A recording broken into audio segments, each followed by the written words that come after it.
ನಮಸ್ಕಾರ ವೀಕ್ಷಕರೇ, SSV TV ನೇರ ಪ್ರಸಾರ ಕಾರ್ಯಕ್ರಮಕ್ಕೆ ಸ್ವಾಗತ. ನಾನು ರಾಘವೇಂದ್ರ, ನನ್ನ ಜೊತೆ ಇದ್ದಾರೆ ಸಂಗೀತ. ಭೀಮೆಯ ಒಡಲು ತುಂಬಿ ಹರಿದು ಒಂದು ಕಡೆ ಜನರಿಗೆ ಸಂಕಷ್ಟ, ಇನ್ನೊಂದು ಕಡೆ ರಸ್ತೆಗಳಿಲ್ಲ, ಇನ್ನೊಂದು ಕಡೆ ತಿನ್ನೋಕೆ ಅನ್ನವಿಲ್ಲ. ಈ ರೀತಿಯಾದಂತಹ ಒಂದು ಪರಿಸ್ಥಿತಿ ಕಂಡಿದ್ದು ಉತ್ತರ ಕರ್ನಾಟಕ, ಕಲ್ಯಾಣ ಕರ್ನಾಟಕದಲ್ಲಿ. ಯಾಕೆಂದ್ರೆ ನೋಡ್ತಾ ಇದ್ದೀರಿ, ಸುಮಾರು 4-5 ದಿನಗಳ ನಂತರ ಈಗ ಒಂದಿಷ್ಟು ನೀರು ಪ್ರವಾಹ ಕಡಿಮೆ ಆಗಿದೆ ಅಂತ ಜನ ನಿಟ್ಟುಸಿರು ಬಿಡಬೇಕು, ಅಥವಾ ಪ್ರವಾಹದಿಂದ ಏನೇನೆಲ್ಲ ಆಯಿತು, ನಮ್ಮ ಮನೆಯಲ್ಲಿರ್ತಕ್ಕಂತಹ ದವಸ ಧಾನ್ಯಗಳ ಹಿಡಿದುಕೊಂಡು ಮನೆಯಲ್ಲಿರ್ತಕ್ಕಂತಹ ಇಂಪಾರ್ಟೆಂಟ್ ಪತ್ರಗಳಾಗಲಿ ಇನ್ನು ಬೇರೆ ಬೇರೆ ವಸ್ತುಗಳಾಗಲಿ ನೀರಲ್ಲಿ ಕೊಚ್ಚಿಕೊಂಡು ಹೋದವು ಅಂತ ಬೇಸರ ವ್ಯಕ್ತಪಡಿಸಬೇಕು, ಅಥವಾ ಮುಂದಿನ ಜೀವನ ಹೇಗೆ ಅನ್ನೋ ಒಂದು ಪ್ರಶ್ನಾರ್ಥಕ ಚಿಹ್ನೆಯಲ್ಲಿ ಈಗಾಗಲೇ ಉತ್ತರ ಕರ್ನಾಟಕದ ಒಂದು ನೆರೆ ಸಂತ್ರಸ್ತರಿಗೆ, ಪ್ರವಾಹದಲ್ಲಿ ಸಿಲುಕಿಕೊಂಡಿರ್ತಕ್ಕಂತಹ ಗ್ರಾಮದ ಜನರಿಗೆ ಈಗಾಗಲೇ ಬಂದೆರಗಿದೆ ಅಂತಾನೆ ಹೇಳ್ಬೋದು. ಯಾಕೆಂದ್ರೆ ನಾವು ನೋಡ್ತಾ ಇದ್ದೀವಿ, ಸುಮಾರು 4-5 ದಿನಗಳಿಂದ ಕಾಳಜಿ ಕೇಂದ್ರದಲ್ಲಿ ಕಾಳಜಿ ಕೇಂದ್ರದಲ್ಲಿ ಏನೋ ಸಿಕ್ತು ಏನೋ ಇಲ್ಲೋ, ಊಟ ಬಂತೋ, ಒಂದು ಹೊತ್ತಿನ ಊಟ ಸಿಕ್ತೋ ಅಥವಾ ಊಟನೇ ಸಿಗ್ಲಿಲ್ವೋ, ಹೇಗೋ 1-2 ದಿನ ಕಾಲ ಕಳೆದ ನಂತರ ಇನ್ನೇನು ಬಂದ್ರು, ಮನೆಗೆ ಬಂದಾಗ ನೋಡ್ತಾರೆ ಪರಿಸ್ಥಿತಿ ಯಾವ ರೀತಿಯಾಗಿ ಅಲ್ಲಿನ ಒಂದು ಪರಿಸ್ಥಿತಿ ಅವ್ರ ಕಣ್ಣಿಗೆ ಬಿತ್ತು ಅಂತ ಅಂದ್ರೆ ಹೇಳ್ಬಾರ್ದು. ಆ ರೀತಿ ಬಹಳಷ್ಟು ಜನ ಕಣ್ಣೀರಿಟ್ಟಿದ್ದಾರೆ. ಅಂದ್ರೆ ಪ್ರವಾಹ ಎಂದು ಕಂಡರಿಯದ ಪ್ರವಾಹ ಈ ಬಾರಿ ನಮ್ಮ ಕಲ್ಯಾಣ ಕರ್ನಾಟಕದಲ್ಲಿ ಆಗಿರೋದ್ರಿಂದ ಜನ ತತ್ತರಿಸಿ ಹೋಗಿದ್ದಾರೆ. ಒಂದು ಕಾಳಜಿ ಕೇಂದ್ರದಲ್ಲಿದ್ರು ಪಾಪ. ಈಗ ಒಂದು 3-4 ದಿನದಿಂದ ಒಂದು ನೀರಿನ ಅಭಾವ ಕಡಿಮೆ, ಒಂದು ಸ್ವಲ್ಪ ಕಡಿಮೆ ತಗ್ಗಿದೆ. ನೀರಿನ ಒಂದು ಪ್ರವಾಹದ ಒಂದು ಮಟ್ಟ ತಗ್ಗಿದೆ. ಇವಾಗ ವಾಪಸ್ಸು ಕಾಳಜಿ ಕೇಂದ್ರದಿಂದ ಮನೆಗೆ ಹೋಗ್ಬೇಕು ಅಂದ್ರೆ ಕೆಲವೊಂದು ಗ್ರಾಮಗಳಂತ ನೋಡೋಕ್ಕೆ ಆಗಲ್ಲ. ಯಾಕೆಂದ್ರೆ ನಮ್ಮ ಮನೆ ಇದೆ, ನಮ್ಮ ಜಾಗ ಇದೆ ಅಂತ ಹಿಡಿಯೋಕ್ಕೂ ಆಗಲ್ಲ. ಯಾಕೆಂದ್ರೆ ಅಷ್ಟರ ಮಟ್ಟಿಗೆ ನೀರು ಬಂದು ಎಲ್ಲ ಕೊಚ್ಕೊಂಡೋಯ್ತು. ಎಲ್ಲೋ ಒಂದು ಕಡೆ ಪಾಪ ರೈತರಾಗಿರ್ಬೋದು, ಮುಳುಗಿರ್ತಕ್ಕಂತಹ ಗ್ರಾಮದ ಗ್ರಾಮಸ್ಥರಾಗಿರ್ಬೋದು, ಅವರ ಜೀವನ ಅತಂತ್ರ ಅಂತಾನೆ ಹೇಳ್ಬೋದು. ಯಾಕೆಂದ್ರೆ ಈಗ ಕಾಳಜಿ ಕೇಂದ್ರದಿಂದ ಮನೆ ಹತ್ತ ಹೊರಟಿರೋ ನೆರೆ ಸಂತ್ರಸ್ತರ ನಮ್ಮ ಮನೆ ಯಾವ್ದಪ್ಪ, ನಾವು ಹೋದ್ಮೇಲೆ ಏನು ಊಟ ಮಾಡಬೇಕು, ಇಟ್ಟಿರೋ ದವಸ ಧಾನ್ಯ ಎಲ್ಲ ನೀರಲ್ಲಿ ಕೊಚ್ಕೊಂಡೋಯ್ತು, ಮನೆಯಲ್ಲಿರತಕ್ಕಂತಹ ಸಾಮಾನೆಲ್ಲ ನೀರಲ್ಲಿ ಕೊಚ್ಕೊಂಡೋಯ್ತು, ಬದುಕೇ ಕೊಚ್ಕೊಂಡು ಹೋಯ್ತು ಅನ್ನೋ ರೀತಿಯಲ್ಲಿ ನೆರೆ ಸಂತ್ರಸ್ತರ ಒಂದು ಜೀವನ ಆಗೋಗಿದೆ.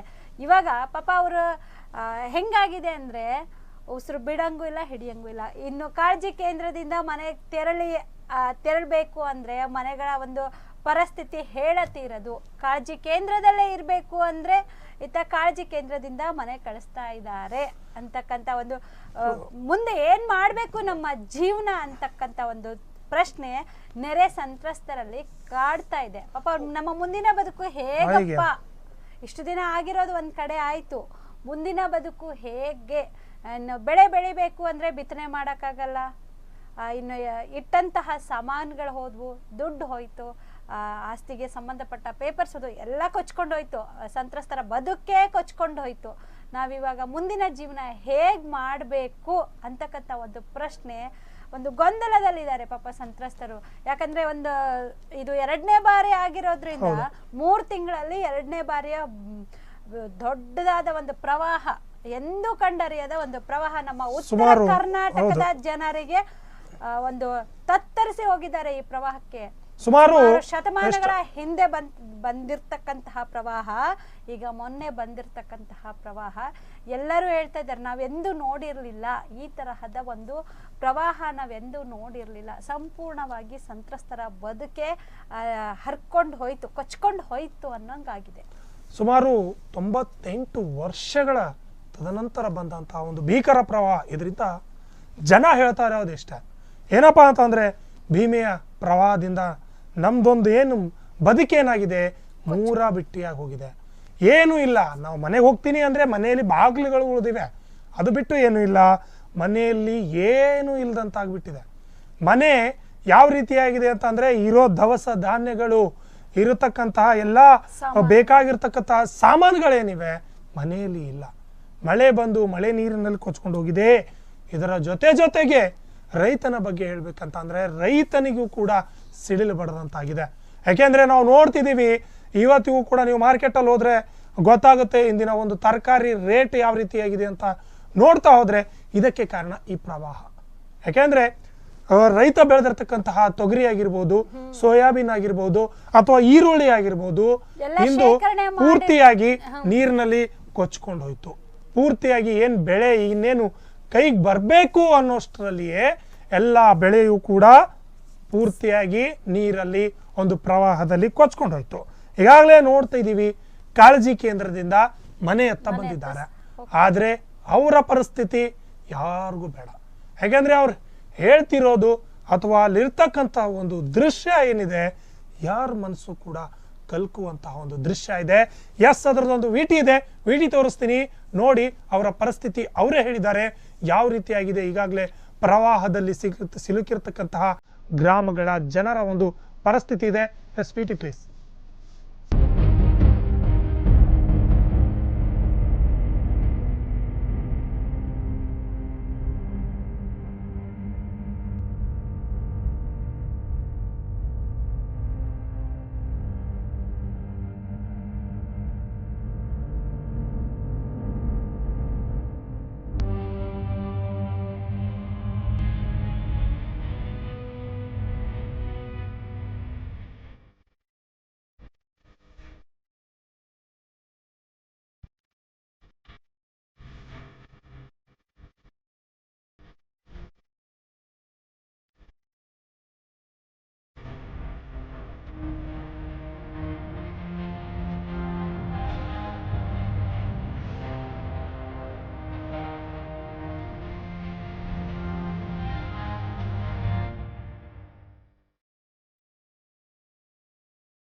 ಮಕ್ಕಳು ನಾವು ಎಲ್ಲರೂ ಇಲ್ಲಿ ಇರ್ಬೇಕಾಗ್ತದ, ಅಲ್ಲಿ ಇರ್ಬೇಕಾಗ್ತದ. ಅಲ್ಲಿ ಮನೆ ಕೊಟ್ಟಿವಿ, ಇಲ್ಲಿ ಮನೆ ಕೊಟ್ಟಿವಿ ಅಂದ್ರೆ ಮತ್ತೆ 4-5 ಮಂದಿ ಸ್ವಚ್ಛರ ಮಕ್ಕಳು ಇದ್ದಾರೆ, ಎಲ್ಲಿರ್ಬೇಕು? ಮನೇನು ಎಲ್ಲ ಜೋಳ ಬೇಳೆ ಹಿಟ್ಟಾಕಿ ಚೆಲ್ಲಾಳ ಅಂತ ನೋಡಿದ್ವಿ. ಇಟ್ಟು ಕೊಯ್ದದ ಒಟ್ಟು ಚೆಲ್ಬಿಟ್ಟ. ಏನ್ ತಿನ್ಬೇಕು? ಈಗ ಒಬ್ರು ಒಂದ್ ಮಾತಾಡ್ತಾರ, ಈ ಒಟ್ಟು ಏರನ್ನ ಮುಣಿಗ್ ಹೋಗ್ಯದ್ರಿ, ಯಾವ್ದನ್ನು ಉಳಿದಿಲ್ಲ.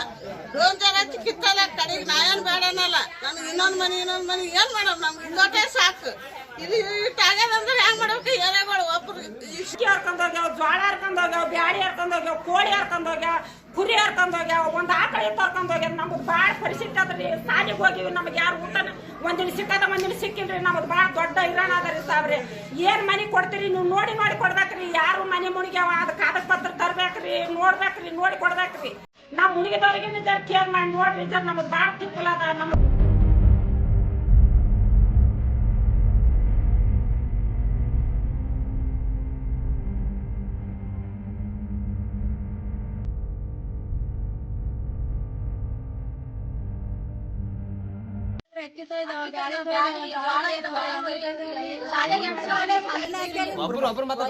ಏನು ಒಟ್ಟ ನಮ್ಗೆ ಏನೋ ಜೀವ ಕಿತ್ತು ಯಾರು ನೋಡ್ರಿ, ಯಾರು ಗೌರ್ಮೆಂಟ್ ಸೌಲಭ್ಯ ಏನು ಕೊಡಲಾಗ್ಯದ ನೋಡ್ರಿ. ನಮ್ಗೆಲ್ಲ ನೀರಾಗ ನಿಂತಾವ್ರಿ ಮನಿ, ನಮ್ಗೇನು ಉಳ್ಳಕ್ ಏನಿಲ್ರಿ. ಬ್ಯಾಳಿ ತೊಯ್ದಾವ, ಜೋಳ ತೊಯ್ದಾವ, ಎಲ್ಲ ತೊಯ್ದಾವ್ರಿ. ನಮ್ಗೆ ಊಟ ಮಾಡ್ಲಕ್ ಏನಿಲ್ರಿ. ರಾತ್ರಿ ಉಪವಾಸ ಮಕ್ಕಂದಿವ್ರಿ. ಎಲ್ಲ ಕಾಗದ ಪತ್ರ ಕೇಳ್ತಾರೆ, ಎಲ್ಲಿ ಮಕ್ಕಳ ಮರ್ಗಳು ತಗೋದು ಹೋಗೋದ ಕಷ್ಟ ಅದ್ರಿ. ನಮ್ಗೂ ಎಲ್ಲಿದು ಇದು ಮಾಡಕ್ ಹೋಗ್ರಿ. ನಾವು ಟಿವಿ ಹೋಗ್ಯಾವ, ಎಲ್ಲ ಹೋಗ್ಯಾವ. ಮನ್ಯಾಗ ಏನೂ ಇಲ್ಲ. ಒಂದು ಜಾಳ ಅಕ್ಕಿ ಏನಿಲ್ಲ.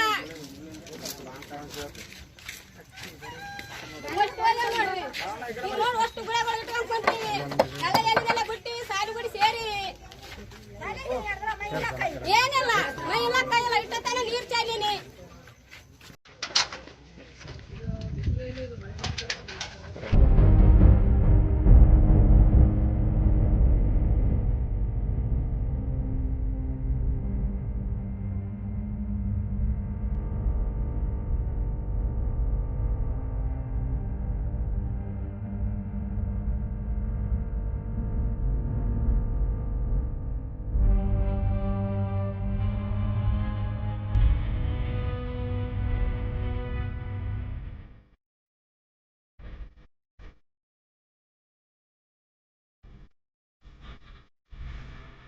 ಪಟ್ಟಿ ಪಾತವ್ರಿ ಎಲ್ಲ ಪಾತದ್ರಿ ಅಪ್ಪ ಉಪಾತಿ ನೋಡಿ ಈಗ ಮನಿ ಇರ್ಲಾಕ್ ಮನಿ ಇಲ್ಲ ಏನಿಲ್ರಿ ಎಲ್ಲಿರ್ಬೇಕು ನಾವು ಕಾಳಜಿ ಕೇಂದ್ರಕ್ಕೆ ಹೋಗಿದ್ರೇನ್ರಿ ಅಜ್ಜಿ?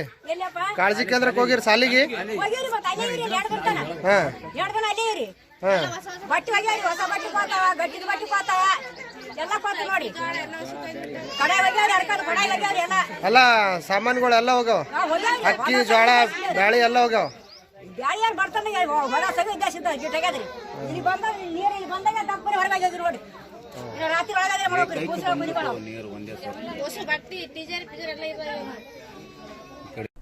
ಎಸ್ ನೋಡಿದ್ವಿ ವಿಟಿನಲ್ಲಿ ಕಾಳಜಿ ಕೇಂದ್ರದಿಂದ ಮನೆಗಳಿಗೆ ಬಂದಿದ್ದಾರೆ ಪಾಪ ನೆರೆ ಸಂತ್ರಸ್ತರು. ಮನೆಗೆ ಹೋದ್ರೆ ಮನೆಯಲ್ಲಿರೋ ಸಾಮಾನೆಲ್ಲ ಕೊಚ್ಕೊಂಡು ಹೋಗಿದೆ. ಒಂದು ಕಡೆ ಏನು ಮಾಡಬೇಕು, ಮುಂದೆ ಏನು ಮಾಡಬೇಕು, ಜೀವನ ಹೆಂಗೆ ನಡೆಸಬೇಕು, ಮನೆಯಲ್ಲಿರೋ ದವಸ ಧಾನ್ಯಗಳೆಲ್ಲ ಈ ರೈತಾಪಿ ವರ್ಗದವರೆಲ್ಲ 1 ವರ್ಷ 6 ತಿಂಗಳದೆಲ್ಲ ಶೇಖರಣೆ ಮಾಡ್ಕೊಂತಾರೆ. ಏನು ಮಾಡಬೇಕು ಮುಂದೆ, ನಾವು ಎಲ್ಲ ಕೊಚ್ಕೊಂಡು ಹೋಗಿದೆ. ಅಲ್ಲಿನ ಒಂದು ಸಂತ್ರಸ್ತರ ಗೋಳು ಹೇಳತ್ತಿರೋದು. ಕಾಳಜಿ ಕೇಂದ್ರದಲ್ಲಿದ್ವಿ, ಇವಾಗ ಬಿಟ್ಟು ಮನೆಗೆ ಬಂದಿದ್ದೀವಿ. ಮನೇಲಿ ಬರೋ ತನಕ ಏನೇನು ಇಲ್ಲ, ಮುಂದೆ ಏನು ಮಾಡಬೇಕು, ಸಣ್ಣ ಮಕ್ಕಳು ಮರಿಗಳಿದ್ದಾವೆ, ಹೇಗೆ ನಮ್ಮ ಜೀವನ ಅಂತ ಸಂತ್ರಸ್ತರ ಗೋಳು ನಿಜವಾಗ್ಲೂ ಹೇಳತ್ತಿರೋದು. ಆ ಒಂದು ಪ್ರಕೃತಿ ವಿಕೋಪನೋ ಏನೋ ಗೊತ್ತಾಗ್ತಿಲ್ಲ. ಯಾಕಂದ್ರೆ ಇದು ಸುಮಾರು ವರ್ಷದ ನಂತರ ಈ ಒಂದು ಭೀಕರ ಪ್ರವಾಹ ಕಲ್ಯಾಣ ಕರ್ನಾಟಕ ಭಾಗದಲ್ಲಿ ಸಂಪೂರ್ಣವಾಗಿ ಒಂದು ರೈತರ ಜೀವನ ವರ್ಷವಾದ್ರೂ ಬದುಕು ಕಟ್ಕೊಳ್ಳಿಕ್ಕೆ ಇರ್ತಕ್ಕಂತಹ ಒಂದು ಇದು ನಾವು. ಯಾಕಂದ್ರೆ ರೈತಾಪಿ ವರ್ಗದವರು ವರ್ಷಾನುಗಂಟ್ಲೆದ್ದು ಒಂದು ದವಸ ಧಾನ್ಯಗಳಾಗಿರ್ಬೋದು, ಇನ್ನೇನೋ ಆಗಿರ್ಬೋದು ಶೇಖರಣೆ ಮಾಡಿಟ್ಟು. ಹೌದು, ಯಾಕಂದ್ರೆ ಮನೆ ನೋಡಿ ಕಣ್ಣೀರಿಟ್ಟವರು ಒಂದು ಕಡೆ ಆದ್ರೆ ದವಸ ಧಾನ್ಯಗಳು ನೀರಲ್ಲಿ ಕೊಚ್ಚಿ ಹೋದ್ವಲ್ಲ ಅಂತ ತಲೆ ಮೇಲೆ ಕೈ ಎತ್ತು ಕುಳಿತವರೇ ಬಹಳಷ್ಟು ಜನ.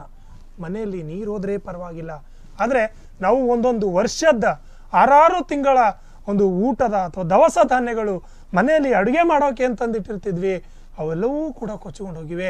ಈಗ ನಾವು 6 ತಿಂಗಳವರೆಗೆ ಏನ್ ತಿನ್ಬೇಕು ಅನ್ನೋದು ಕೂಡ ಪ್ರಶ್ನಾರ್ಥಕ ಚಿಹ್ನೆಯಾಗಿ ಅವ್ರ ಮನಸ್ಸಲ್ಲಿ ಉಳಿದಿದೆ. ಯಾಕಂದ್ರೆ ಈಗ ಆಲ್ರೆಡಿ ಈ ಒಂದು ದೊಡ್ಡ ಪ್ರವಾಹದ ಹೊಡೆತದಿಂದ ತರಕಾರಿ ಆಗಿರ್ಬೋದು, ದವಸ ಧಾನ್ಯಗಳಾಗಿರ್ಬೋದು, ಎಲ್ಲಾದ್ರ ಬೆಲೆ ಗಗನಕ್ಕೇರಿದೆ. ಇವತ್ತಿನ ಈರುಳ್ಳಿ ರೇಟ್ ನಾವು ನೋಡಿದ್ರೆ ಎಲ್ಲಾ ತರಕಾರಿಗಳು ಒಂದು 50ರಿಂದ 60 ರೂಪಾಯಿ, 70 ರೂಪಾಯಿ, 80 ರೂಪಾಯಿ kg ಇವಾಗ ಈರುಳ್ಳಿ ಬೆಲೆ ನೋಡಿದ್ರೆ 100ರ ಗಡಿ ಹತ್ತ 100, ಇನ್ನು 100 ದಾಟಿದೆ. ಇನ್ನು ಟೊಮೆಟೊ ನೋಡಿದ್ರು ಅಷ್ಟೇ. ಪಾಪ ಕೂಲಿ ಮಾಡಿಕೊಂಡು ಜೀವನ ಮಾಡುವವರು ಹೇಗ್ ಮಾಡಬೇಕು? ತರಕಾರಿ ರೇಟು ಗಗನಕ್ಕೇರಿದೆ. ಇನ್ನು ಕಾಳಜಿ ಕೇಂದ್ರದಿಂದ ಮನೆಗಳತ್ತ ಹೋದ್ರೆ ಮನೆಯಲ್ಲಿ ಏನೇನೂ ಇಲ್ಲ, ಎಲ್ಲ ಪ್ರವಾಹದಿಂದ ಕೊಚ್ಕೊಂಡೋಗಿದೆ.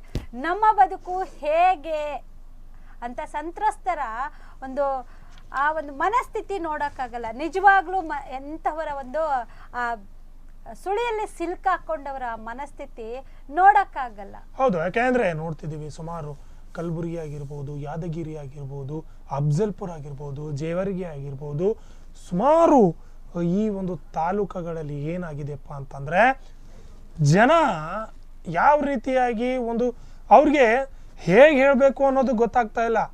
ಅವ್ರ ಮನೆಯ ಒಂದು ಪರಿಸ್ಥಿತಿಯನ್ನ ನೋಡಿ ಅವರಿಗೆ ಕಣ್ಣೀರೇ ಬರ್ತಾ ಇದೆ. ಅವರ ಕಣ್ಣೀರೇ ಒಂದು ಉತ್ತರ ಹೇಳ್ತಾ ಇದ್ದಾರೆ, ನಮಗೆ ಈ ರೀತಿಯಾದಂತಹ ಒಂದು ಪರಿಸ್ಥಿತಿ ಆಗಿದೆ, ಏನ್ ಮಾಡೋದು ಅಂತ. ನಮ್ಮ ಜೊತೆ ಮಾತನಾಡೋದಕ್ಕೆ ಜೇವರ್ಗಿಯ ವರದಿಗಾರರಿದ್ದಾರೆ, ಮಾತನಾಡೋಣ, ಏನ್ ಹೇಳ್ತಾರೆ ಅನ್ನೋದು ಕೂಡ ಕೇಳೋಣ. ಹೇಳಿ, ಯಾವ್ಯಾವ ರೀತಿಯಾದಂಥ ಈಗಾಗಲೇ ಕಾಳಜಿ ಕೇಂದ್ರದಿಂದ ವಾಪಸ್ ಆಗಿದ್ದಾರೆ ಸಾರ್ವಜನಿಕರು, ಜನರು, ಏನ್ ಪರಿಸ್ಥಿತಿ ಇದೆ ಈಗ ಅಲ್ಲಿನ ಜನರ? ಹಲೋ ಹೇಳಿ. ಈಗಾಗಲೇ ನೋಡ್ತಿದ್ವಿ ನಾವು, ಕಾಳಜಿ ಕೇಂದ್ರದಿಂದ ಜನ ವಾಪಸ್ ಆಗಿದ್ದಾರೆ ಮನೆಗೆ, ತಮ್ಮ ಸ್ವಗೃಹಕ್ಕೆ. ಏನ್ ಖುಷಿ ಪಡ್ಬೇಕಾ ಅಥವಾ ಇಲ್ಲಿ ದುಃಖ ಪಡ್ಬೇಕಾ? ಯಾಕೆಂದ್ರೆ ಮನೆಗೆ ಬಂದ್ವಿ ಅಂತ ಖುಷಿ ಪಡ್ಬೇಕಾ ಅಥವಾ ಈಗ ಎಲ್ಲಾ ದವಸ ಧಾನ್ಯಗಳು ಕೊಚ್ಕೊಂಡು ಹೋಗಿವೆ ಅಂತ ದುಃಖ ಪಡ್ಬೇಕಾ ಅಂತ ಜನ ಯಾವ ರೀತಿ ರಿಯಾಕ್ಟ್ ಮಾಡ್ತಾ ಇದಾರೆ ಅಲ್ಲಿಗ? ರಾಘವೇಂದ್ರ, ಏನಂದ್ರೆ ಭೀಮಾ ಪ್ರವಾಹಕ್ಕೆ ಏನ್ ಮನೆಗಳು ಜಲಾವೃತಗೊಂಡಿದ್ವು, ಆ ಸಂದರ್ಭದಲ್ಲಿ ಕಟ್ಟಿ ಸಂಘದಲ್ಲಿ ಸುಮಾರು 70ರಿಂದ 80 ಮನೆಗಳು ಜಲಾವೃತಗೊಂಡಿತ್ತು. ಈ ಸಂದರ್ಭದಲ್ಲಿ ತಾಲೂಕಾಡಳಿತ ಕಾಳಜಿ ಕೇಂದ್ರ ಪ್ರಾರಂಭಿಸಿತ್ತು. ಆದ್ರೆ 2 ರಿಂದ 3 ದಿವಸ ಕಾಳಜಿ ಕೇಂದ್ರ ಪ್ರಾರಂಭಿಸಿ ನಿನ್ನೆಯಿಂದ ಅದು ಕಾಳಜಿ ಕೇಂದ್ರ ಬಂದ್ ಮಾಡಿದ್ದಾರೆ. ಜೊತೆಗೆ ಪ್ರವಾಹ ಕೂಡ ಕಡಿಮೆ ಆಗಿದೆ. ನಿಮ್ಮ ಮನೆಗಳಿಗೆ ತೆರಳಿ ಅಂತ ಆದೇಶ ಕೂಡ ಬಂದಿದೆ. ಆದ್ರಿಂದ ನಿನ್ನೆ ರಾತ್ರಿ ಎಲ್ಲಾ ಗ್ರಾಮಸ್ಥರು ಮನೆಗಳಿಗೆ ತೆರಳಿ ನೋಡಿದ್ರೆ ಮನೆ ಇದೆ, ಬಟ್ ಮನೇಲಿ ಇರ್ತಕ್ಕಂಥ ಯಾವುದೇ ವಸ್ತು ಆಗಿರ್ಬೋದು, ಆಹಾರ ಧಾನ್ಯ ಆಗಿರ್ಬೋದು, ಅವರ ಮನೆ ಖಾತಾ ನಕಲು ಸೇರಿದಂತ ದಾಖಲೆಗಳು ಯಾವ್ದು ಕೂಡ ಮನೆಯಲ್ಲಿ ಇಲ್ಲ. ಇದರಿಂದ ಗ್ರಾಮಸ್ಥರು ಆತಂಕಕ್ಕೊಳಗಾಗಿದ್ದಾರೆ. ಅಲ್ಲ ಈ ಒಂದು ಹೇಳಿ. ಈಗ ಕಾಳಜಿ ಕೇಂದ್ರದಿಂದ ವಾಪಸ್ ಕಳಿಸುವಾಗ ತಾಲೂಕಾದಿಂದ ಆದೇಶ ಬಂತು, ತಾಲೂಕಾ ಪಂಚಾಯತಿಂದ ಆದೇಶ ಬಂತು. ಜನರು ಹೇಗೆ ಹೋಗ್ಬೇಕು, ಏನ್ ತಿನ್ಬೇಕು, ಮುಂದಿನ ದಿನಗಳಲ್ಲಿ ನಾಳೆ ಆದ್ರೂ ಕೂಡ ಇವತ್ತು ರಾತ್ರಿ ಕಳಿಸಿದ್ರು, ಆದ್ರೆ ನಾಳೆ ಏನ್ ತಿನ್ಬೇಕು ಅವ್ರು ಮನೇಲಿ ಏನು ಇಲ್ದಾಗ ಅಂತ ಯಾವುದೇ ಪ್ರಶ್ನೆ ಮೂಡ್ಲಿಲ್ವಾ ಅಲ್ಲಿ? ಹಲೋ, ಕರೆಕ್ಟ್ ಆಯ್ತು ಅನ್ಸುತ್ತೆ. ನಾನು ಅದೇ ಯೋಚನೆ ಮಾಡ್ತಾ ಇದ್ದೀನಿ ನಾನು. ಕಳಿಸಿದ್ರು, ಓಕೆ, 2-3 ದಿನ ಆಯ್ತು, ಪ್ರವಾಹ ನಿಂತು ಜನರಿಗೆ ರಿಟರ್ನ್ ಕಳಿಸಿದ್ರು. ಆದ್ರೆ ಜನ ಹೋಗಿ ಅಲ್ಲಿ ಮಾಡ್ಬೇಕೇನು? ಏನು ಇಲ್ಲ. ಹೌದು, ಯಾಕಂದ್ರೆ ಮನೇಲಿ ಏನು ಇಲ್ಲ, ಇರ್ತಕ್ಕಂಥ ಊಟ ಆಯ್ತಪ್ಪ ಹೋಗ್ಲಿ, ಮನೇಲಿ ಹೋದ್ಮೇಲೆ ದವಸ ಧಾನ್ಯಗಳಿವೆ, ಊಟ ಮಾಡ್ಕೊಂಡಾದ್ರೂ ಒಂದ್ ಸ್ವಲ್ಪ ದಿನ ಪ್ರವಾಹ ಇನ್ನೂ ಸ್ವಲ್ಪ ಕಡಿಮೆ ಆಗೋವರೆಗೂ ಕಾಲ ಕಳಿಯೋಣ ಅಂತಂದ್ರೆ ಒಂದು ಕಡೆ ಬೇರೆ. ಆದ್ರೆ ಅದರಿಂದ ಸಂಪೂರ್ಣ ದವಸ ಧಾನ್ಯಗಳು ಕೊಚ್ಕೊಂಡು ಹೋಗಿವೆ. ಒಂದು ಹೊತ್ತಿನ ಊಟಕ್ಕೂ ಗತಿ ಇಲ್ಲದಂತ ಪರಿಸ್ಥಿತಿ ಇದ್ದಾಗಲೇ ಅವರು ಕಾಳಜಿ ಕೇಂದ್ರಕ್ಕೆ ಬಂದಿರೋದವರು. ಆದ್ರೆ ನಮ್ಮ ವರದಿಗಾರರಿದ್ದಾರೆ, ಜೇವರ್ಗಿ ವರದಿಗಾರರು, ಮಾತಾಡೋಣ ಏನೇನಿದೆ ಅಲ್ಲಿನ ಪರಿಸ್ಥಿತಿ ಅಂತ. ಹಲೋ ರಾಘವೇಂದ್ರ, ಏನಂದ್ರೆ ಕಾಳಜಿ ಕೇಂದ್ರದಿಂದ ನಿನ್ನೆ ಎಲ್ಲಾ ಗ್ರಾಮಸ್ಥರನ್ನ ಮನೆಗೆ ಕಳಿಸಿದೆ ತಾಲೂಕಾಡಳಿತ. ಆದ್ರೆ ಮನೆಯಲ್ಲಿ ಮಾತ್ರ ಯಾವುದೇ ರೀತಿಯ ಆಹಾರ ವಸ್ತುಗಳಾಗಿರ್ಬೋದು ಮತ್ತೆ ಮನೆಗೆ ಸಂಬಂಧಪಟ್ಟಿರ್ತಕ್ಕ ದಾಖಲಾತಿಗಳು ಏನಾಗಿದೆ ಅಂದ್ರೆ ನೀರಿನಲ್ಲಿ ಜಲಾವೃತಗೊಂಡು ಹರ್ಕೊಂಡು ಹೋಗಿದೆ. ಇದರಿಂದ ಗ್ರಾಮಸ್ಥರು ದಿಕ್ ತೋರಿಸುವಂತೆ ತಲೆ ಮೇಲೆ ಕೈ ಇಟ್ಕೊಂಡು ಕುಳಿಸುವಂತ ಪರಿಸ್ಥಿತಿ ನಿರ್ಮಾಣ ಆಗಿದೆ. ಒಂದ್ ಕಡೆ ಹೇಳ್ತಾರೆ ಈಗ ನಮ್ಗೆ ಕಾಳಜಿ ಕೇಂದ್ರ ಬಂದ್ ಮಾಡೋದಕ್ಕೆ ಜಿಲ್ಲಾಡಳಿತ ಆದೇಶ ಮಾಡಿದೆ, ಅದ್ರ ಪ್ರಕಾರ ನಾವು ಕಾಳಜಿ ಕೇಂದ್ರ ಬಂದ್ ಮಾಡಿದೆ ಅಂತ ತಾಲೂಕಾಡಳಿತ ಹೇಳ್ತಾ ಇದೆ. ಒಂದ್ ಕಡೆ ಮನೆ ದಾಖಲಾತಿಗಳನ್ನ ಕೊಡಿ, ನಿಮ್ಗೆ ಮನೆ ಕಟ್ಸ್ಕೊಡ್ತೀವಿ ಅಂತ ಒಂದ್ ಕಡೆ ಹೇಳ್ತಾ ಇದೆ. ಈಗ ಮನೆಗಳು ಏನ್ ಜಲಾವೃತಿ ಆಗಿದೆ ಅದನ್ನ ಬೇರೆ ಕಡೆ ಶಿಫ್ಟ್ ಮಾಡುವಂತ ಕೆಲಸ ಆಡಳಿತ ಇದೆ.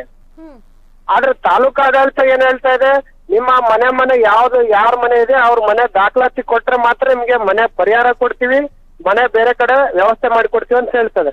ಆದ್ರೆ ನೀರಲ್ಲಿ ಹೋಗಿರ್ತಕ್ಕಂಥ ದಾಖಲಾತಿಗಳು ಎಲ್ಲಿಂದ ತರಬೇಕು ಅನ್ನೋ ಅವ್ರಿಗೆ ಚಿಂತೆ ಆಗಿದೆ. ಅಲ್ಲ, ನಿನ್ನೆ ಕಳಿಸಿದ್ರು ತಾಲೂಕಾ ಆಡಳಿತದಿಂದ ನೆರೆ ಸಂತ್ರಸ್ತರಿಗೆ ನಿಮ್ಮ ಮನೆಗೆ ವಾಪಸ್ ತೆರಳಿ ಅಂತ. ಪಾಪ ಅವ್ರು ಹೋಗ್ಬಿಟ್ಟು ಎಲ್ಲ ಕೊಚ್ಕೊಂಡು ಹೋಗಿದೆ. ಮನೇಲಿರೋ ದವಸ ಧಾನ್ಯ ಆಗಿರ್ಬೋದು, ಕಾಗದ ಪತ್ರಗಳಾಗಿರ್ಬೋದು, ಎಲ್ಲಾನು ಕೊಚ್ಕೊಂಡು ಹೋದಾಗ ಅವ್ರು ಹೋಗಿ ಏನ್ ಮಾಡ್ತಾರೆ ಅಂತಕ್ಕಂತಹ ಒಂದು ಪ್ರಶ್ನೆ ನೆರೆ ಸಂತ್ರಸ್ತರಲ್ಲಿತ್ತು. ನಾವು ಹೋಗಿ ಏನ್ ಮಾಡ್ಬೇಕು ಅಂತ. ಸೊ ಇದ್ರ ವಿರುದ್ಧ ಅವ್ರೇನು ಕೇಳೇ ಇಲ್ವಾ, ನಾವು ಹೋಗಿ ಏನ್ ಮಾಡ್ಬೇಕು, ನಮ್ಗೇನು ನೆಲೆನೇ ಇಲ್ಲ ಅಲ್ಲಿ ಅಂತಕ್ಕಂಥದ್ದು ಯಾವ್ದು? ತಾಲೂಕಾಡಳಿತ ಗ್ರಾಮಸ್ಥರು ಕೂಡ ತಾಲೂಕಾಡಳಿತಕ್ಕಾಗಿರ್ಬೋದು, ತಹಸೀಲ್ದಾರ್ ಅವ್ರಿಗೆ ಅವರು ಪ್ರಶ್ನೆ ಕೂಡ ಮಾಡಿದ್ದಾರೆ. ಸರ್, ನಾವು ಕಾಳಜಿ ಕೇಂದ್ರದಿಂದ ಮನೆಗೆ ಹೋಗ್ತೀವಿ, ಮನೆಯಲ್ಲಿ ಯಾವ್ದೇ ರೀತಿಯಾಗಿರ್ತ ಪರಿಸ್ಥಿತಿ ಇದೆ ನಮಗೂ ಗೊತ್ತಿಲ್ಲ, ಆದ್ರೆ ನಾವು ಮನೆಗೆ ಹೇಗ್ ಹೋಗೋಣ, ಹೇಗಿರೋಣ ಅಂತ ಕೇಳಿದ್ರೆ ನೋಡಿ ನಮ್ಗೆ ಇದರಿಂದ ಯಾವ್ದು ಇದಿಲ್ಲ, ನಮ್ಗೆ ಜಿಲ್ಲಾಡಳಿತ ಆದೇಶ ಮಾಡಿದ್ರೆ ಕಾಳಜಿ ಕೇಂದ್ರ ಬಂದ್ ಮಾಡಕ್ ಹೇಳಿದಾರೆ, ನಾವು ಕಾಳಜಿ ಕೇಂದ್ರ ಬಂದ್ ಮಾಡ್ತಾ ಇದೀವಿ ಅಷ್ಟೇ. ಮುಂದಿರೋ ವಿಷಯಗಳ ನಮಗೇನು ಗೊತ್ತಿಲ್ಲ ಅಂತ, ನಮಗೂ ಅದಕ್ಕೆ ಸಂಬಂಧ ಇಲ್ಲ ಅಂತ ತಾಲೂಕಾಡಳಿತ ಕೈ ಹೆಚ್ಚಿದೆ. ಈಗ ಸಂತ್ರಸ್ತರು ಏನ್ ಹೇಳ್ತಾರೆ? ಸರ್ಕಾರ ಬೇಡಿಕೆ ಇಟ್ಟಿದಾರ? ತಾಲೂಕಾ ಆಡಳಿತ ಎಲ್ಲ ಒಂದ್ ಕಡೆ ನಿಮ್ ಮನೆಗೆ ಹೋಗಿ ಅಂತ ಕೈ ತೊಳ್ಕೊಂಡಂಗ ಆಯ್ತು. ಇನ್ನು ಸಂತ್ರಸ್ತರು ಇಟ್ಟಿದಾರ? ಜಿಲ್ಲಾಡಳಿತಕ್ಕೆ ಏನಾದ್ರು ಹೇಳ್ತೀವಿ ಅಂತಕ್ಕಂತಹ ಮಾತುಗಳೇನಾದ್ರೂ ಕೇಳಿ ಬರ್ತಾ ಇದೆಯಾ? ಇವಾಗ ಸಂತ್ರಸ್ತರು ಏನ್ ಹೇಳ್ತಾ ಇದಾರೆ ಅಂದ್ರೆ, ಇವಾಗ ನಾವು ಮನೆಗೆ ಬಂದಿದೀವಿ, ನಿನ್ನೆಯಿಂದ ಕೂಡ ಉಪವಾಸ ಇದೀವಿ, ನಮ್ಮ ಕಷ್ಟ ಸ್ವಲ್ಪನಾದ್ರೂ ಜಿಲ್ಲಾಡಳಿತ ತಾಲೂಕಾಡಳಿತ ಮಾನವ ದೃಷ್ಟಿಯಿಂದ ನಮ್ ಕಡೆ ಕಣ್ಣೆತ್ತಿ ನೋಡಿ ನಮ್ಗೆ ಒಂದ್ ಹೊತ್ತಿನ ಊಟನಾದ್ರೂ ಕೊಡಿ, ಜೊತೆಗೆ ನಮ್ಗೆ ಇರೋಕೆ ಏನಾದ್ರೂ ಪರ್ಯಾಯ ವ್ಯವಸ್ಥೆ ಮಾಡಿಕೊಡಿ ಅಂತ ಕೈಯಿಂದ ಕಾಲು ಕೂಡ ಮುಗಿತಾ ಇದಾರೆ. ಬಟ್ ಇವತ್ತಿನವರೆಗೂ ಕೂಡ ನಿನ್ನೆಯಿಂದ ಇವತ್ತು ಮಧ್ಯಾಹ್ನದವರೆಗೂ ಯಾವುದೇ ರೀತಿ ಅಧಿಕಾರಿಗಳು ಇನ್ನೂ ಕೂಡ ಕಟ್ಟಿ ಸಂಘ ಗ್ರಾಮಕ್ಕೆ ಕಾಲಿಟ್ಟಿಲ್ಲ. ಮತ್ತೆ ಸಂತ್ರಸ್ತರ ವಿಚಾರದಲ್ಲಿ ಒಂದು ಕೂಡ ಯಾವುದನ್ನು ಸರಿಯಾಗಿ ಸಹಾಯ ಮಾಡ್ತಾ ಇಲ್ಲ. ಈಗ ತಾಲೂಕಾಡಳಿತ ಆಗಿರ್ಬೋದು, ಜಿಲ್ಲಾಡಳಿತ ಆಗಿರ್ಬೋದು, 2 ದಿನ 3 ದಿನ ಕಾಳಜಿ ಕೇಂದ್ರಗಳನ್ನ ಓಪನ್ ಮಾಡಿ ಕೈ ತೊಳ್ಕೊಂಡ್ಬಿಡ್ತು. ಆದ್ರೆ ಅಲ್ಲಿ ಇರ್ತಕ್ಕಂತಹ ಮತ್ತೆ ಪ್ರವಾಹಕ್ಕೆ ಸಿಲುಕಿರ್ತಕ್ಕಂತಹ ಜನರ ಪರಿಸ್ಥಿತಿಯನ್ನ ಅರಿತುಕೊಳ್ಳುವಂತಹ ಒಂದು ಮಾನವೀಯತೆ ಕೂಡ ತಾಲೂಕಾಡಳಿತಕ್ಕಿಲ್ವಾ? ಒಟ್ಟಲ್ಲಿ ಹೇಳ್ಬೇಕಂದ್ರೆ ಜಿಲ್ಲಾಡಳಿತ ಮತ್ತು ತಾಲೂಕಾಡಳಿತ ನಿರ್ಲಕ್ಷ್ಯವಾಗಿ ಮಾನವೀಯತೆಯಿಂದ ಮರ್ತ್ಕೊಂಡು ಈ ಸಂತ್ರಸ್ತರ ಜೊತೆಗೆ ಚೆಲ್ಲಾಟ ಆಡ್ತಾ ಇದೆ. ಜೊತೆಗೆ ಅವ್ರೇನ್ ಹೇಳ್ತಾ ಇದಾರೆ, ತಾಲೂಕಾಡಳಿತ ಜಿಲ್ಲಾಡಳಿತದಿಂದ ಬಂದು ಸರ್ವೆ ಮಾಡಿ ಯಾರು ಸಂತ್ರಸ್ತರು ಯಾರು ನಿಜವಾಗಿ ಮನೆ ಕಳ್ಕೊಂಡಿದ್ದಾರೆ ಅವ್ರಿಗೆ ಪರ್ಯಾಯ ವ್ಯವಸ್ಥೆ ಮಾಡ್ಕೊಡಿ. ಜೊತೆಗೆ ತಾಲೂಕಾಡಳಿತ ದಿನಕ್ಕೆ 1 ಟೈಮ್ ಆದ್ರೂ ಊಟದ ವ್ಯವಸ್ಥೆ ಮಾಡ್ಕೊಡಿ ಅಂತ ಅವ್ರು ಕೈ ಮುಗಿದು ಕೇಳ್ತಾ ಇದಾರೆ.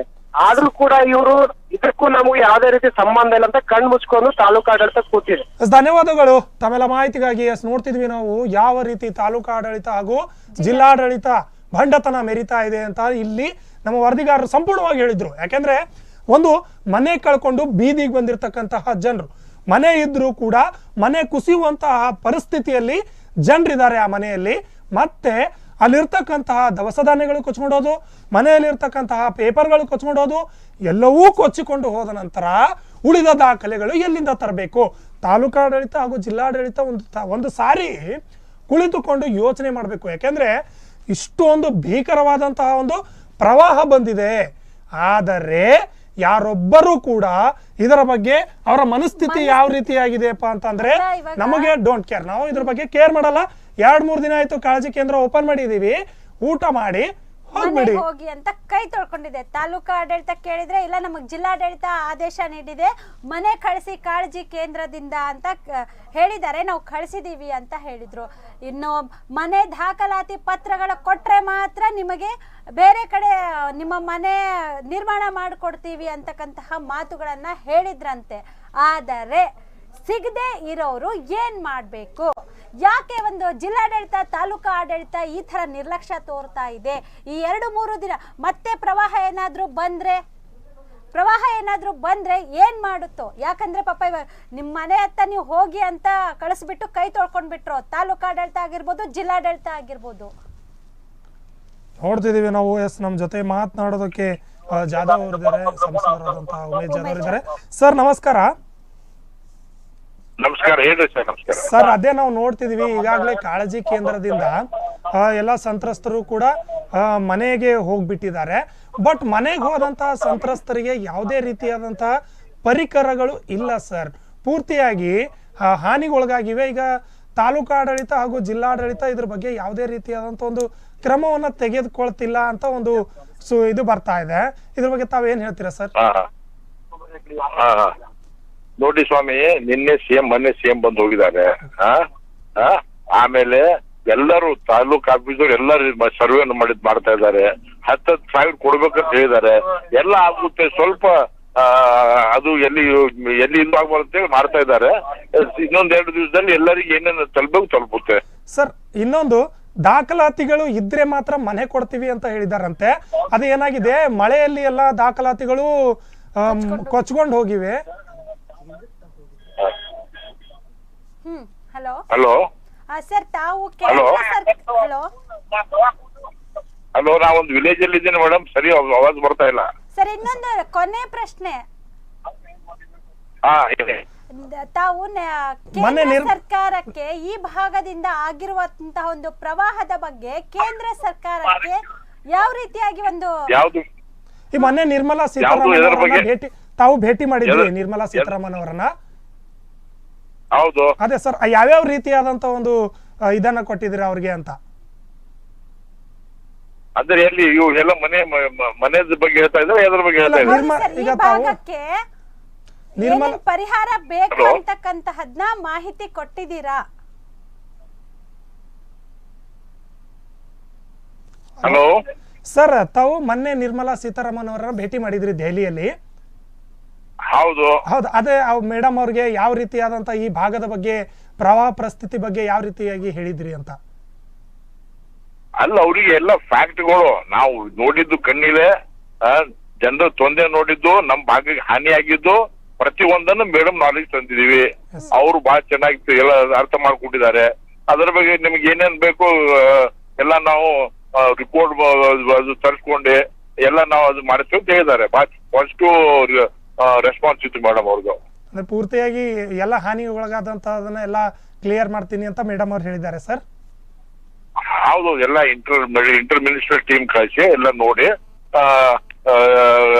ಏನಾಗಿದೆ, ಯಾರಿಗೆ ತೊಂದರೆ ಆಗೋದಕ್ಕೆ ಎಲ್ಲ ಅನುಕೂಲ ಮಾಡ್ತೀವಿ ಅಂತ ಹೇಳಿದ್ದಾರೆ. ಧನ್ಯವಾದಗಳು ಸರ್. ಎಸ್, ನೋಡಿದ್ರಿ ನಿರ್ಮಲಾ ಸೀತಾರಾಮನ್ ಅವ್ರಿಗೂ ಕೂಡ ನಮ್ಮ ಸಂಸದರಾದಂಥ ಉಮೇಶ್ ಜಾಧವ್ ಅವರು ಕೂಡ ಈಗಾಗಲೇ ಒಂದು ಪತ್ರವನ್ನು ಕೂಡ ಹೋಗಿ ಕೊಟ್ಟಿದ್ದಾರೆ. ಯಾವ ರೀತಿಯಾಗಿ ಸಮಸ್ಯೆ ಇದೆ, ಯಾವ ರೀತಿಯಾಗಿ ಏನಿಲ್ಲ, ಇಲ್ಲಿ ಪ್ರವಾಹಕ್ಕೆ ಸಿಲುಕಿ ಏನೇನು ಸಮಸ್ಯೆ ಆಗಿದೆ ಅನ್ನೋದ್ರ ಬಗ್ಗೆ ಸಂಪೂರ್ಣ ಮಾಹಿತಿಯನ್ನು ಸಂಸದರಾದಂಥ ಡಾಕ್ಟರ್ ಉಮೇಶ್ ಜಾಧವ್ ಅವರು ನೀಡಿದ್ದಾರೆ ಅಂತೆ. ಅವರು ಕೂಡ ಇವರ ಮನವಿಗೆ ಒಂದು ಉತ್ತಮವಾದ ಪ್ರತಿಕ್ರಿಯೆಯನ್ನು ನೀಡಿದ್ದಾರೆ. ಏನಪ್ಪ ಅಂತಂದರೆ ಏನೇನಾಗಿದೆ ಹಾನಿಯನ್ನು ನಾವು ಸಂಪೂರ್ಣವಾದ ಡೀಟೇಲನ್ನು ಕೊಡ್ತೀವಿ, ಆ ಡೀಟೇಲನ್ನು ಪೂರ್ತಿಯಾಗಿ ಕೊಡ್ತೀವಿ, ಅದರ ಎಲ್ಲ ರೀತಿಯಾದಂತಹ ತನಿಖೆಯನ್ನು ಮಾಡಿಕೊಂಡು ಬೇಕಾದಂಥ ಒಂದು ವ್ಯವಸ್ಥೆಯನ್ನು ಮಾಡ್ತೀವಿ ಅಂತ ಈಗಾಗಲೇ ಫೈನಾನ್ಸ್ ಮಿನಿಸ್ಟರ್ ಅವರು ಕೂಡ ಹೇಳಿದ್ದಾರೆ ದೇಶದ ಆಗಲಿ. ಯಾಕೆಂದರೆ ಭಾಳಷ್ಟು ಜನರು ಈಗಾಗಲೇ ನೆರೆ ಪ್ರವಾಹದಿಂದ ನಲುಗಿ ಹೋಗಿದ್ದಾರೆ. ಯಾಕೆಂದರೆ ಸಮಸ್ಯೆ ಯಾವ ರೀತಿಯಾಗಿದೆಯಪ್ಪ ಅಂತಂದರೆ ಈ ಕಡೆ ಇರಬೇಕೋ ಅಥವಾ ಬಿಡಬೇಕೋ ಅನ್ನೋ ಒಂದು ಪರಿಸ್ಥಿತಿಯಲ್ಲಿ ಈಗಾಗಲೇ ಬಂದಿದ್ದಾರೆ ಅಂತಲೇ ಹೇಳ್ಬೋದು. ಸುಮಾರು ಇಂತಿಷ್ಟು ಸಮಸ್ಯೆಯನ್ನು ಇಷ್ಟು ಇದಾಗಿದೆ ಅಂತಲೇ ಹೇಳ್ಬೋದು. ಎಸ್, ನಮ್ಮ ಜೊತೆ ಮಾತನಾಡೋದಕ್ಕೆ ಶರಣ್ ಪ್ರಕಾಶ್ ಮಾಜಿ ಸಚಿವರಾದಂಥ ಶರಣ್ ಪ್ರಕಾಶ್ ಪಾಟೀಲ್ ಅವರಿದ್ದಾರೆ. ಮಾತನಾಡೋಣ, ಅವ್ರಿಗೂ ಕೂಡ ಕೇಳೋಣ ಯಾವ ರೀತಿಯಾದಂಥ ಇಂಥ ಸಮಸ್ಯೆಗಳಿಗೆ ಏನು ಮಾಡಬೇಕು ಅಂತ. ಎಸ್ ಸರ್, ನಮಸ್ತೆ. ನಮಸ್ತೆ ಸರ್, ಈಗಾಗಲೇ ಪ್ರವಾಹದಿಂದ ಜನರು ತತ್ತರಿಸಿ ಹೋಗಿದ್ದಾರೆ. ಮತ್ತೆ ಕಾಳಜಿ ಕೇಂದ್ರದಿಂದ ರಿಟರ್ನ್ ಏನಾಗ್ತಾ ಇದೆ, ಮನೆಗೂ ಕೂಡ ಕಳಿಸಿದ್ದಾರೆ. ಆದರೆ ಮನೆಗೆ ಕಳಿಸಿದಾಗ ಏನಾಗಿದೆಯಪ್ಪ ಅಂದರೆ ಸಮಸ್ಯೆ ಉದ್ಭವ ಆಗ್ತಾ ಇದೆ. ಈಗ ಅಲ್ಲಿರೋ ಜನರಿಗೆ ಇರೋಕ್ಕಾಗ್ತಿಲ್ಲ, ಊಟದ ವ್ಯವಸ್ಥೆ ಇಲ್ಲ, ಮತ್ತೆ ಇರೋತಕ್ಕಂತಹ ದವಸ ಧಾನ್ಯಗಳು ಕೂಡ ನೀರಲ್ಲಿ ಕೊಚ್ಕೊಂಡು ಹೋಗಿವೆ. ಸರ್, ಇದ್ರ ಬಗ್ಗೆ ತಾವು ಹಲೋ ಕೇಳಿಸ್ತಾ ಇದೆಯಾ? ಈಗ ಎಲ್ಲಾ ರೀತಿಯಾದಂತಹ ಕಾಳಜಿ ಕೇಂದ್ರದಿಂದ ಕೆಲವೊಂದು ತಾಲೂಕುಗಳಲ್ಲಿ ಏನ್ ಮಾಡಿದ್ದಾರೆ, ರಿಟರ್ನ್ ಮನೆಗೆ ಕಳಿಸಿದ್ದಾರೆ.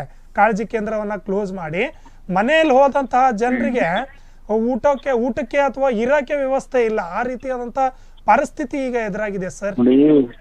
ಈಗ ಈ ಸರ್ಕಾರ ಸಂಪೂರ್ಣ ಇವರಿಗೆ ಮಾನವೀಯತೆನೂ ಇಲ್ಲ, ಇವ್ರಿಗೆ ಯಾವ್ದು ಬದ್ಧತೆನೂ ಇಲ್ಲ, ಜನರ ಬಗ್ಗೆ ಕಾಳಜಿನೂ ಇಲ್ಲ. ಮೊನ್ನೆ ಮುಖ್ಯಮಂತ್ರಿಗಳು ಸಮೀಕ್ಷೆ ಮಾಡಿದ್ರೆ ಅದು 5 ದಿವಸ ಆದ್ಮೇಲೆ, ಪ್ರವಾಹ ಬಂದಾಗ್ಲೇನೆ ವೈಮಾನಿಕ ಸಮೀಕ್ಷೆ ಮಾಡಕ್ಕೂ ಕೂಡ ಇವ್ರಿಗೆ ಸೌಜನ್ಯತೆ ಇಲ್ಲ. ಅಂತದ್ ಏನ್ ಅರ್ಜೆಂಟ್ ಕೆಲಸ ಇರ್ಬೋದು ಬೆಂಗಳೂರಲ್ಲಿ ಇವ್ರಿಗೆ, ಅವಾಗಂತೂ ಮಾಡ್ಲಿಲ್ಲ. ಮೊನ್ನೆ ಬಂದು ಕೂಡ ಅದ್ ಏರ್ಪೋರ್ಟ್ ಅಲ್ಲೇ ಯಾರಿಗೆ ಜನರಿಗೂ ಭೇಟಿ ಆಗ್ಲಿಲ್ಲ, ಜನರಿಗೂ ಮಾತಾಡ್ಲಿಲ್ಲ, ಯಾರ ಜನಪ್ರತಿನಿಧಿಗೂ ಮಾತಾಡ್ದೇನೆ ಸುಮ್ನೆ ಅಧಿಕಾರಿಗಳ ಜೊತೆ ಕಾಟಾಚಾರ ಮಾತಾಡಿ ಹೋಗಿದ್ದಾರೆ. ಅಂದ್ರೆ ಇವ್ರಿಗೆ ನೋಡಿ ಜನರ ಬಗ್ಗೆ ಅವ್ರಿಗೆ ಕಾಳಜಿ ಇಲ್ಲ. ಹಾಗಾಗಿ ಅವರು ಬರೀ ಭ್ರಷ್ಟಾಚಾರದಲ್ಲಿ ತೊಡಗಿದ್ದಾರೆ. ಮತ್ತೆ ಅವ್ರಿಗೆ ಎಲ್ಲಿ ಇಂಟ್ರೆಸ್ಟ್ ಇದೆ ಅಂದ್ರೆ ಎಲ್ಲಿ ಹಣ ಸಿಗ್ತದೆ ಅಲ್ಲಿ ಇಂಟ್ರೆಸ್ಟ್ ಇದೆ. ಜನರಿಗೆ ಸಹಾಯ ಮಾಡೋದ್ರಲ್ಲಿ ಸರ್ಕಾರದಲ್ಲಿ ಮುಖ್ಯಮಂತ್ರಿಗಾಗ್ಲಿ ಯಾವುದೇ ಮಂತ್ರಿಗಳಿಗೆ ಯಾವುದೇ ಆಸಕ್ತಿ ಇಲ್ಲ. ಇದೊಂದು ಸತ್ತ ಸರ್ಕಾರ. ಇದು ಸರ್ಕಾರ ಜೀವಂತಿಲ್ಲ, ಇದು ಸತ್ತೋಗಿದೆ. ಇದು ಕೊರೋನಾ ಮತ್ತು ಫ್ಲಡ್ಸ್ ಅಲ್ಲಿ ನಿರ್ವಹಣೆ ಮಾಡೋದ್ರಲ್ಲಿ ಸರ್ಕಾರನೇ ಸತ್ತೋಗಿದೆ. ಅದಕ್ಕೆ ಜನರು ಇದ್ರ ಮೇಲಿಂದ ಆಸೆನೂ ಬಿಟ್ಟಿದ್ದಾರೆ. ಈಗ ಜನರಿಗೆ ದೇವರೇ ಗತಿ, ಈಗ ಏನ್ ಮಾಡಕ್ಕಾಗತ್ತೆ ಅನ್ನೋಂತ ಪರಿಸ್ಥಿತಿ ಉದ್ಭವ ಮಾಡಿದ್ದಾರೆ. ಇದು ನಾಚಿಕೆಡಿನ ಸಂಗತಿ. ತಮ್ಮ ಪಕ್ಷದಿಂದ ಯಾವುದೇ ರೀತಿಯಾದಂತಹ ಕ್ರಮಗಳನ್ನ ತೆಗೆದುಕೊಳ್ತಾ ಇದ್ದೀರಾ ಅಂತ ಸರ್?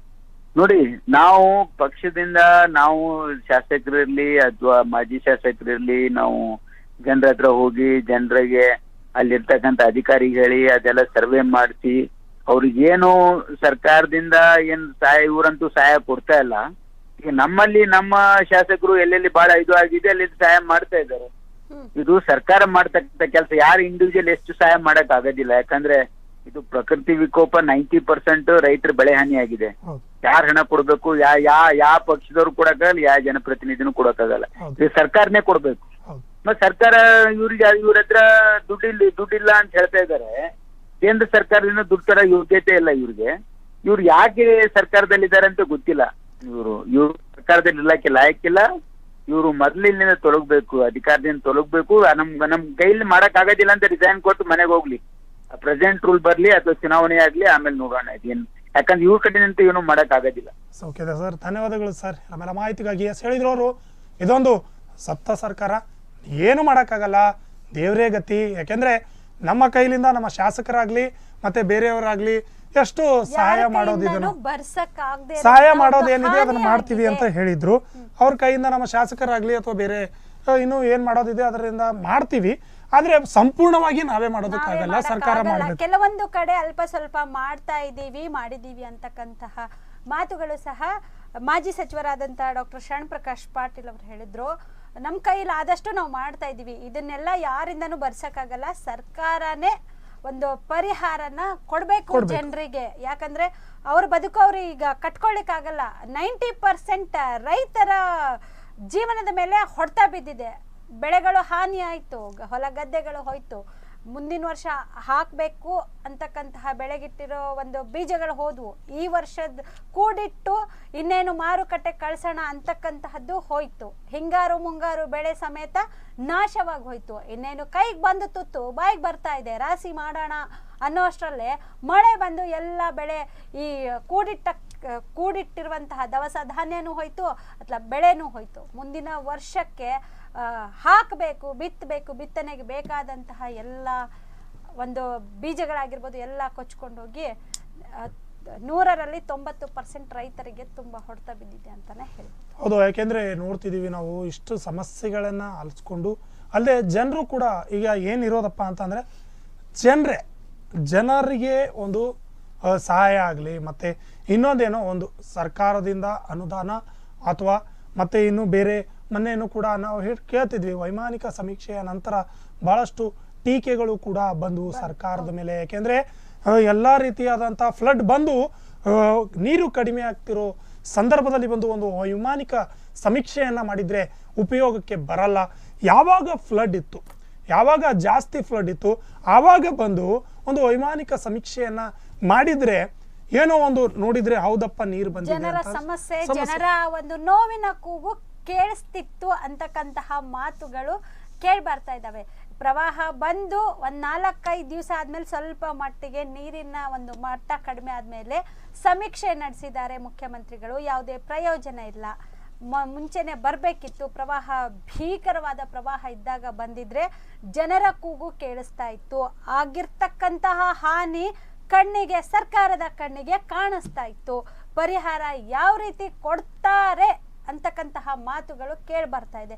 ಎಲ್ಲೋ ಒಂದು ಕಡೆ ಸರ್ಕಾರದ ಮೇಲೆ ಜನರು ಅಸಮಾಧಾನವನ್ನ ವ್ಯಕ್ತಪಡಿಸ್ತಾ ಇದ್ದಾರೆ. ಯಾಕಂದ್ರೆ ಸರ್ಕಾರಗಳು ಇಂತಹ ಸಮಯದಲ್ಲಿಯೇ ಏನ್ ಮಾಡ್ಬೇಕಪ್ಪ ಅಂತಂದ್ರೆ ಜನರ ಮಾರ್ಗದಲ್ಲಿ ಹೋಗ್ಬೇಕು, ಜನರಿಗೆ ಒಂದು ಸಹಾಯ ಮಾಡುವಂತ ಒಂದು ಕೆಲಸ ಈ ಸಮಯದಲ್ಲಿ ಮಾಡಬೇಕು. ಯಾಕೆಂದ್ರೆ ನಾವು ನೋಡ್ತಿದೀವಿ, ಮನೆಯೂ ಕೂಡ ಪರಿಹಾರದ ಬಗ್ಗೆ ಕೇಳಿದಾಗ CM ಅವರು ಈಗಾಗಲೇ ನೀತಿ ಸಂಹಿತೆ ಇದೆ, ಈಗ ನಾನು ಏನು ಹೇಳೋ ಹಾಗಿಲ್ಲ ಅಂತ ಹೇಳಿದ್ರು. ಎಸ್, ಅದೊಂದು ಕಡೆ ಆದರೆ ಜನರು ಇತ್ತ ಕಡೆ ಇನ್ನೆಷ್ಟು ದಿನ ಪರದಾಡಬೇಕು ಅನ್ನೋ ಒಂದು ಪ್ರಶ್ನಾರ್ಥಕ ಚಿಹ್ನೆ ಕೂಡ ಈಗಾಗಲೇ ಎದುರಾಗಿದೆ ಅಂತ ಹೇಳ್ಬೋದು. ಯಾಕಂದರೆ ಜನರು ಇಷ್ಟು ಸಮಸ್ಯೆಯನ್ನು ಅನುಭವಿಸ್ತಾ ಇದ್ದಾರೆ. ನೀವು ನೋಡಿದ್ರಿ, ನಾವು ತೋರಿಸಿದ್ವಿ ಒಂದು ದೃಶ್ಯಾವಳಿಯಲ್ಲಿಯೂ ಕೂಡ ನೋಡಿದ್ರಿ ಯಾವ ರೀತಿಯಾಗಿ ಅಲ್ಲಿರ್ತಕ್ಕಂಥ ಜನರು ಸಮಸ್ಯೆಯನ್ನು ಅನುಭವಿಸ್ತಾ ಇದ್ದಾರೆ. ಯಾಕಂದರೆ ಇದು ಸುಮ್ಮನೆ ಬರೋ ಮಾತಲ್ಲ, ಜನರ ಬಾಯಿಂದ ಸುಮ್ಮನೆ ಕಣ್ಣೀರು ಬರುತ್ತೆ ಅಂತ ಅಂದರೆ ಸುಮ್ಮನೆ ಅಲ್ಲ. ಯಾಕೆಂದರೆ ಜನರಿಗೆ ಸಮಸ್ಯೆ ಆದಾಗ ಮಾತ್ರ ಅವರಿಗೆ ಕಣ್ಣೀರು ಬರುತ್ತೆ. ಮನೆ ಹೊರಗಡೆ ನಿಂತು ಹೇಳ್ತಿದ್ದಾರೆ, ಈ ರೀತಿಯಾಗಿದೆ, ನಮ್ದು ಇರೋ ಬರೋ ಪತ್ರಗಳು ಏನೇನಿದೆ ಮನೆಗೆ ಸಂಬಂಧಪಟ್ಟದ್ದು ಮತ್ತು ಇನ್ನುಳಿದಂಥ ಬೇರೆ ಒಂದು ಪತ್ರಗಳೇನಿರುತ್ತವೆ, ಬೇರೆ ಇದಕ್ಕೆ ಸಂಬಂಧಪಟ್ಟಿರ್ತಕ್ಕಂತಹ ಪತ್ರಗಳು ಕೂಡ ಈಗಾಗಲೇ ಹೋಗಿವೆ. ಆದರೆ ಇತ್ತ ಕಡೆ ಏನು ಮಾಡ್ತಾ ಇದ್ದಾರೆ, ನಿಮಗೆ ಮನೆ ಪತ್ರ ಇದ್ದರೆ ಮಾತ್ರ ನಾವು ಮನೆಗಳನ್ನು ಕೊಡ್ತೀವಿ ಅಂತ ಒಂದು ಹೇಳಿಕೆ ಅವರ ಮನಸ್ಸನ್ನು ಧೃತಿಗೆಡುವಂತೆ ಮಾಡಿದೆ ಅಂತಾನೆ ಹೇಳ್ಬೋದು. ಯಾಕೆಂದರೆ ಎಲ್ಲ ಮಳೆಯಲ್ಲಿ ಬಂದು ಕೊಚ್ಕೊಂಡು ಹೋದಾಗ ಯಾರು ಏನ್ ಮಾಡಕ್ ಸಾಧ್ಯ? ಸಮಯದಲ್ಲಿ ಜಿಲ್ಲಾಡಳಿತ ಆಗಿರ್ಬೋದು, ತಾಲೂಕಾ ಆಡಳಿತ ಆಗಿರ್ಬೋದು, ಜನರಿಗೆ ಒಂದು ಸಮಾಧಾನಕರ ಮಾತುಗಳನ್ನ ಹೇಳಬೇಕು. ಅದು ಬಿಟ್ಬಿಟ್ಟು ಯಾರ್ಯಾರಿಗೆ ಮನೆ ಪತ್ರಗಳು ಸಿಗುತ್ತೋ ಅಂಥವ್ರಿಗೆ ಮಾತ್ರ ಮನೆ ಕಟ್ಟಿಸ್ಕೊಡ್ತೀವಿ, ಬೇರೆ ಕಡೆ ಸ್ಥಳಾಂತರ ಮಾಡಿಬಿಟ್ಟು ಇರೋಕ್ಕೆ ಜಾಗ ಕೊಡ್ತೀವಿ ಅಂತಕ್ಕಂತಹ ಮಾತುಗಳು ಹೇಳ್ತಾ ಇದ್ದಾರೆ. ನಮ್ಮ ಹತ್ರ ಇರದೇ ಇರೋರು ನಾವೇನ್ ಮಾಡಬೇಕು ಅಂತ ಗ್ರಾಮಸ್ಥರು ಪಾಪ ನೋವಿನಿಂದ ತಮ್ಮ ನೋವನ್ನ ತೋಡ್ಕೊಂಡ್ರು. ನಾವು ನೋಡಿದ್ವಿ ವಿಟಿನಲ್ಲಿ. ಹೇಳ್ತಾ ಇದ್ವಿ, ಒಂದು ರೀತಿಯಾದಂತಹ ಸಮಸ್ಯೆ, ಈ ರೀತಿಯಾದಂತಹ ಸಮಸ್ಯೆಗೆ ಸರ್ಕಾರ ಬೇಗನೆ ಸ್ಪಂದಿಸಬೇಕು. ಯಾಕಂದ್ರೆ ಈ ಸಮಸ್ಯೆ ಏನಿದೆ, ಈಗ ಪ್ರವಾಹ ಬಂತು, ಪ್ರಕೃತಿ ವಿಕೋಪ ಏನು ಮಾಡೋಕ್ಕಾಗಲ್ಲ. ಅದು ಒಂದು ಕಡೆ ಆದರೆ ಪ್ರಕೃತಿ ವಿಕೋಪ ಆದಾಗ ಅಂಥೇಳಿ ಸರ್ಕಾರ ಒಂದಿಷ್ಟು ಹಣವನ್ನು ಕೊಟ್ಟಿರುತ್ತೆ, ಹಣವನ್ನು ಇಟ್ಟಿರುತ್ತೆ. ಪ್ರಕೃತಿ ವಿಕೋಪ ಎಲ್ಲೇ ಆಗಲಿ, ಒಂದು ರಾಜ್ಯದಲ್ಲಿ ಪ್ರಕೃತಿ ವಿಕೋಪ ಆದಾಗ ಆ ಒಂದು ಇದಕ್ಕೇನಾಗಿರುತ್ತೆ, ಸ್ಥಳಕ್ಕೆ ಈ ರೀತಿಯಾದಂಥ ಪ್ರಕೃತಿ ವಿಕೋಪ ಆಗಿದೆ ನೋಡೋಣ ಅಂತ ಈ ರೀತಿ ಇರುತ್ತೆ. ಬರ್ತಕ್ಕಂಥ ದಿನದಲ್ಲಿ ಸರ್ಕಾರ ಈ ಒಂದು ಸಂತ್ರಸ್ತರಿಗೆ ಯಾವ ರೀತಿಯಾಗಿ ಆದಷ್ಟು ಬೇಗ ಪರಿಹಾರ ಕೊಡಿಸುವಲ್ಲಿ ಸಫಲ ಆಗ್ತದೋ ಅಂತ ನೋಡೋಣ. ಮತ್ತೆ ನಾಳೆ ಇದೇ ಒಂದು ಚರ್ಚೆಯ ಒಂದು ವಿಷಯ ಹೊತ್ಕೊಂಡು ಬರ್ತೀವಿ. ಅಲ್ಲಿವರೆಗೂ ನೋಡ್ತಾ ಇರಿ SSV TV, ಇದು ವಿಶ್ವಾಸದ ಉಸಿರು.